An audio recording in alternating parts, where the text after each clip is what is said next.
Hello students, मैं सुधांशु स्वागत करता हूं आपका आशीष तिवारी यूट्यूब चैनल पर। आशा करता हूं कि आप सभी अच्छे होंगे।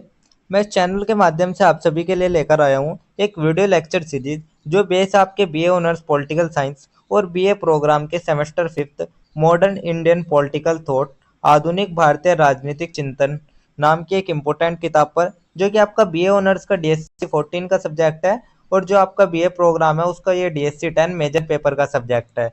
तो स्टूडेंट, अगर आप ड्यू सोल रेगुलर या किसी और यूनिवर्सिटी से ये सब्जेक्ट पढ़ रहे हैं तो ये सीरीज आपके लिए बहुत ही उपयोगी होने वाली है। हर चैप्टर को हम सिंपल भाषा में समझेंगे, इंपॉर्टेंट कॉन्सेप्ट्स को ब्रेक डाउन करेंगे और एग्जाम पॉइंट ऑफ व्यू से भी डिस्कस करेंगे।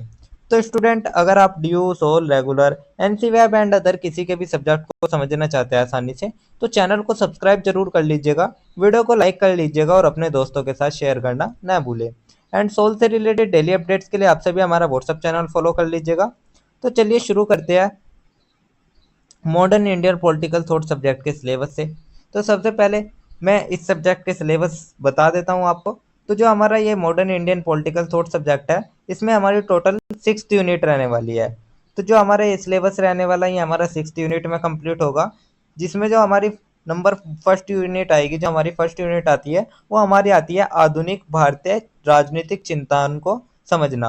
अर्थात जो हमारा आधुनिक भारतीय चिंतन है, जो आज के समय का जो भारतीय चिंतन है, उसको हम इस चैप्टर में समझेंगे, इस यूनिट में समझेंगे। तो यही थी हमारी यूनिट फर्स्ट कंप्लीट करने के बाद जो हमारी नेक्स्ट यूनिट स्टार्ट होगी वो हमारी होगी राष्ट्र और राष्ट्रवाद को लेकर।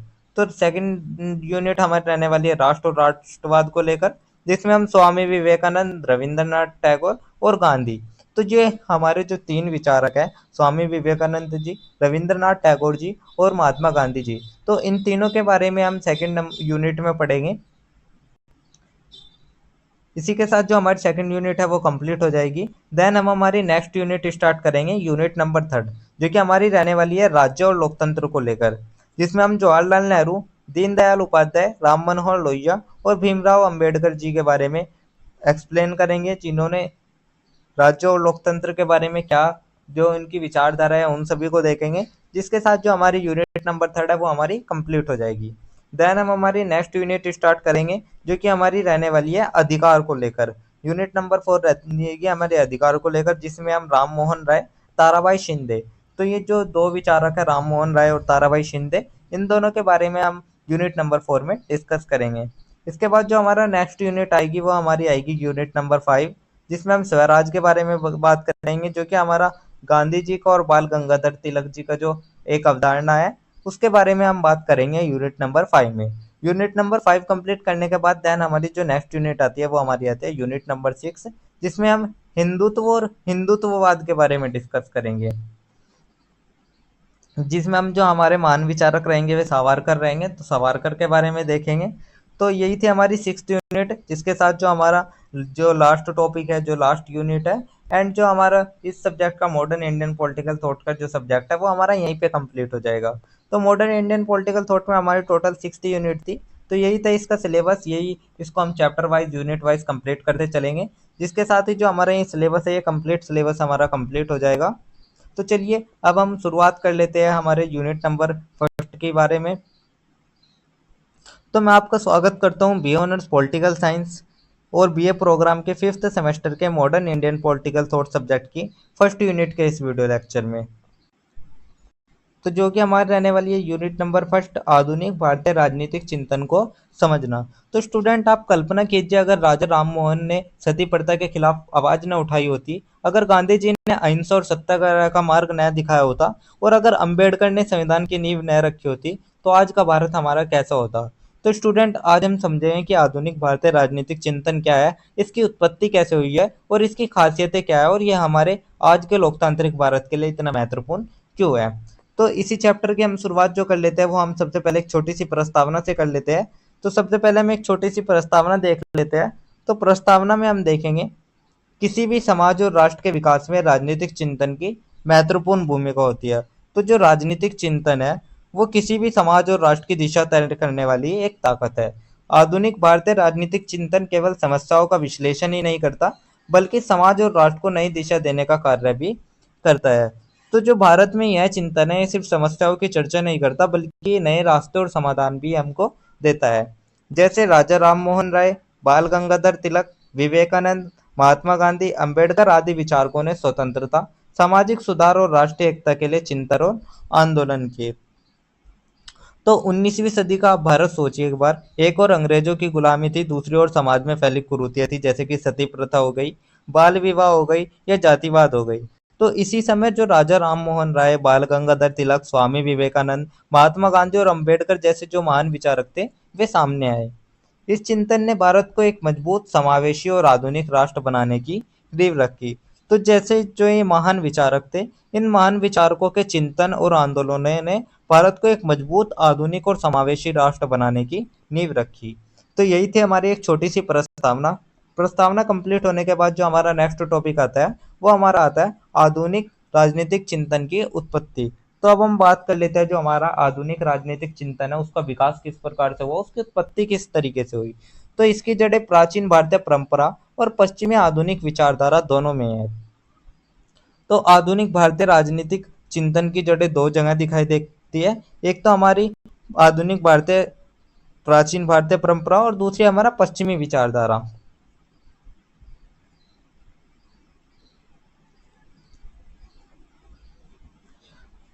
तो प्राचीन भारतीय परंपरा में जैसे हो गए भगवत गीता, मौर्य और गुप्त काल के शासन सिद्धांतों में न्याय, कर्तव्य और राज्य की भूमिका पर विचार मिलता है। तो जो हमारे प्राचीन भारतीय परंपरा हो गई, जैसे कि भगवत गीता हो गई, मौर्य और गुप्त काल की नीतियां हो गई, जिनमें न्याय, कर्तव्य और राज्य की भूमिका पर बल मिलता है। तो एक तो हमारे चिंतन की उत्पत्ति की जड़ें ये हो गई, दूसरी हमारी आती है पश्चिमी विचारधारा।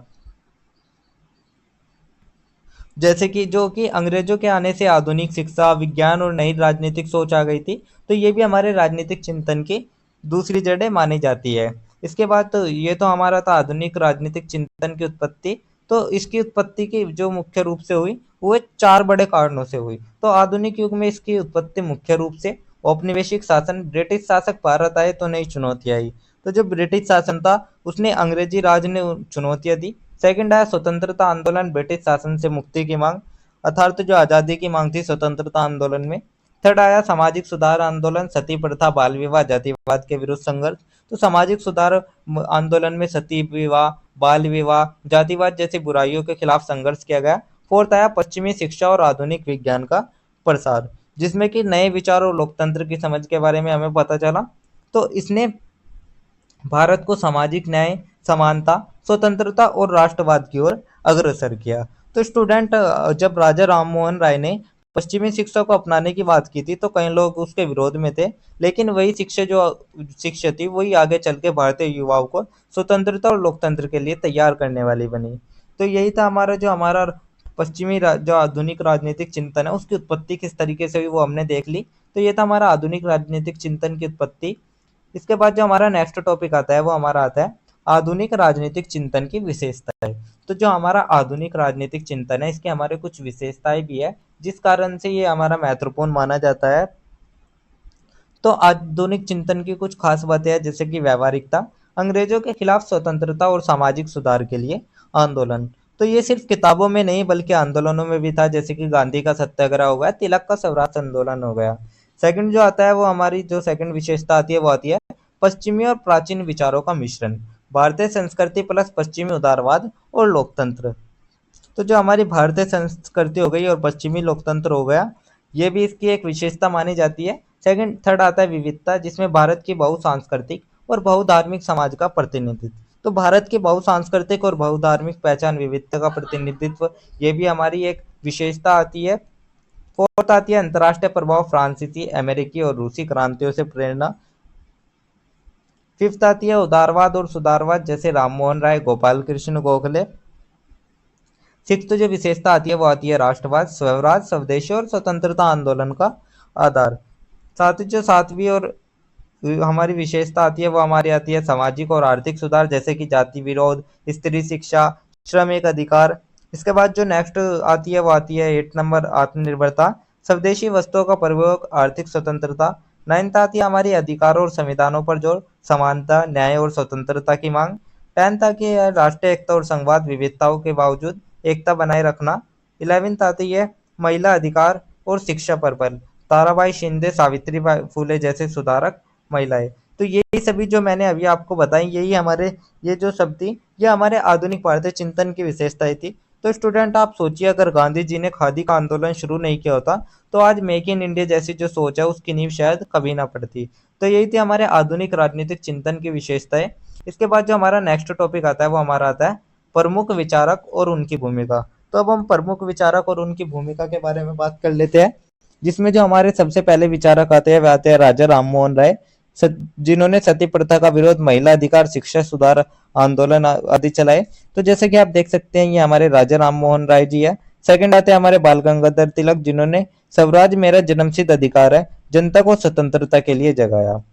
थर्ड आते हैं हमारे स्वामी विवेकानंद जी। जैसे कि आप देख सकते हैं हमारे स्वामी विवेकानंद जी है, जिन्होंने भारतीय संस्कृति और आध्यात्मिकता को आधुनिक दृष्टि दी, युवाओं को राष्ट्र निर्माण के लिए प्रेरित किया। इसके बाद जो हमारे अगले विचारक आते हैं वे हमारे महात्मा गांधी जी आते हैं, जिन्होंने सत्याग्रह, अहिंसा, स्वदेशी, ग्राम स्वराज और साथ ही जो स्वतंत्रता संग्राम था उसमें इनका महत्वपूर्ण योगदान रहा था। फिर हमारे नेक्स्ट आते हैं डॉक्टर भीमराव अंबेडकर जी, जिन्हें हम संविधान का निर्माता भी कहते हैं। इन्होंने जातिवाद, विरोध, समानता और न्याय, भारतीय संविधान के शिल्पी ये माने जाते हैं। जैसे कि आप देख सकते हैं हमारे डॉक्टर भीमराव अंबेडकर जी है। इसके बाद हमारे आते हैं वीर सावरकर, जिन्होंने हिंदुत्व और राष्ट्रवाद को आगे बढ़ाया। नेक्स्ट आते हैं रविंद्रनाथ टैगोर, जिन्होंने मानवतावाद, शिक्षा सुधार, राष्ट्रवाद की एक व्यापक दृष्टि। इसके बाद जो नेक्स्ट आते हुए आते हैं गोपाल कृष्ण गोखले, जो कि एक मध्य मार्गी नेता थे, सामाजिक और राजनीतिक सुधार इन्होंने किए। तो जैसे कि आप देख सकते हैं हमारे गोपाल कृष्ण गोखले जी है। तो स्टूडेंट ये थे हमारे कुछ प्रमुख विचारक और उनकी जो जो भूमिका रही वो मैंने आपको बता दी। तो स्टूडेंट जब विवेकानंद जी ने 1893 में शिकागो में एक भाषण दिया, brothers and sister of America, तो पूरा विश्व भारतीय संस्कृति की ताकत से परिचित हुआ और यही वह क्षण था जिसने भारत को आत्मविश्वास दिया। तो यही थे हमारे प्रमुख विचारक और उनकी जो जो भूमिका रही वो मैंने आपको बता दी। इसके बाद जो हमारा नेक्स्ट टॉपिक आता है वो हमारा आता है आधुनिक भारतीय चिंतन का महत्व। तो अब हम समझ लेते हैं जो हमारे आधुनिक भारतीय राजनीतिक चिंतन है उसका आखिर महत्व क्या है, वो किस वजह से महत्वपूर्ण हो जाती है। तो भारत को राष्ट्रीय एकता और स्वतंत्रता दिलाने में मदद करी। तो जो हमारा आधुनिक भारतीय राजनीतिक चिंतन रहा था, इसने भारत को एकता और स्वतंत्रता दिलाने में बहुत ही हेल्प करी, बहुत ही मदद करी। सेकंड आता है सामाजिक बुराइयों, सती, बाल विवाह, जातिवाद के खिलाफ सुधार किए। तो जो सामाजिक बुराइयों थे उनके खिलाफ इसने सुधार किए। साथ ही लोकतंत्र, संविधान और मानवाधिकार की नींव रखी। जो लोकतंत्र और संविधान था उसकी नींव रखी। आर्थिक आत्मनिर्भरता और स्वदेशी आंदोलन को बल मिला। साथ ही महिला अधिकार और शिक्षा को भी बढ़ावा मिला। तो आज भी भारतीय राजनीति और समाज में इन विचारों की प्रासंगिकता बनी हुई है। तो यही थे हमारे जो आधुनिक भारतीय राजनीतिक चिंतन है, इसीलिए ही हमारा आधुनिक भारतीय राजनीतिक चिंतन इतना महत्वपूर्ण हो जाता है। तो यही था हमारा आधुनिक भारतीय राजनीतिक चिंतन का महत्व। इसके बाद जो हमारा नेक्स्ट टॉपिक आता है वो हमारा एक छोटा सा निष्कर्ष आता है। तो अब हम एक छोटा सा निष्कर्ष देख लेते हैं पूरे चैप्टर का, जिसको हम छोटी भाषा में एक्सप्लेन कर लेंगे। तो निष्कर्ष में हम सबसे पहले देखेंगे आधुनिक भारतीय राजनीतिक चिंतन भारत की स्वतंत्रता, समाज सुधार और लोकतंत्र का आधार है। तो स्टूडेंट जो आधुनिक भारतीय राजनीतिक चिंतन है वही भारत की आजादी, समाज सुधार और लोकतंत्र का आधार माना जाता है। इसने भारत को औपनिवेशिक गुलामी से स्वतंत्र, आधुनिक प्रगतिशील राष्ट्र बनाने का मार्ग दिखाया। तो इसने ही जो भारत था उसको औपनिवेशिक गुलामी से मुक्त कराया और एक स्वतंत्र, आधुनिक और प्रगतिशील राष्ट्र इसने बनाया। इसका महत्व आज भी उतना ही है, क्योंकि अभी भी सामाजिक समानता, आर्थिक न्याय और राष्ट्रीय एकता की चुनौतियों का सामना करना पड़ रहा है। तो स्टूडेंट यह था हमारा आधुनिक भारतीय राजनीतिक चिंतन का सफर, जो आज भी हमें दिशा दिखाता है। तो यही था हमारा एक छोटा सा निष्कर्ष, जिसके साथ हमारा एक निष्कर्ष कंप्लीट हो जाता है और साथ ही हमारा जो यूनिट नंबर फर्स्ट थी वो भी कंप्लीट हो जाती है। तो यही थी हमारी फर्स्ट यूनिट, जिसके इंपॉर्टेंट टॉपिक्स मैंने आपको शॉर्ट्स में एक्सप्लेन कर दिया है। तो अगर किसी स्टूडेंट को ये पीडीएफ या नोट चाहिए होगे तो आप हमारा टेलीग्राम चैनल ज्वाइन कर लीजिएगा, वहाँ आपको ये नोट या पीडीएफ मिल जाएंगे। एंड अगर किसी भी स्टूडेंट का कोई भी डाउट या क्वेरी होगा तो आप हमारे कमेंट सेक्शन में या इंस्टा पेज को फॉलो करके भी पूछ सकते हैं। डेली अपडेट्स के लिए आपसे भी हमारा व्हाट्सएप चैनल फॉलो कर लीजिएगा। एंड अगर आपको ये लेक्चर उपयोगी लगा तो वीडियो को लाइक कर लीजिएगा, चैनल को सब्सक्राइब कर लीजिएगा और अगले अध्याय के लिए तैयार रहिएगा, जहां हम बात करेंगे यूनिट नंबर सेकंड की राष्ट्रवाद और राष्ट्र के बारे में, जिसमें हम स्वामी विवेकानंद, रविंद्रनाथ टैगोर और गांधी जी के बारे में डिस्कस करेंगे। तो आप सभी का बहुत बहुत धन्यवाद। आपका दिन शुभ रहे।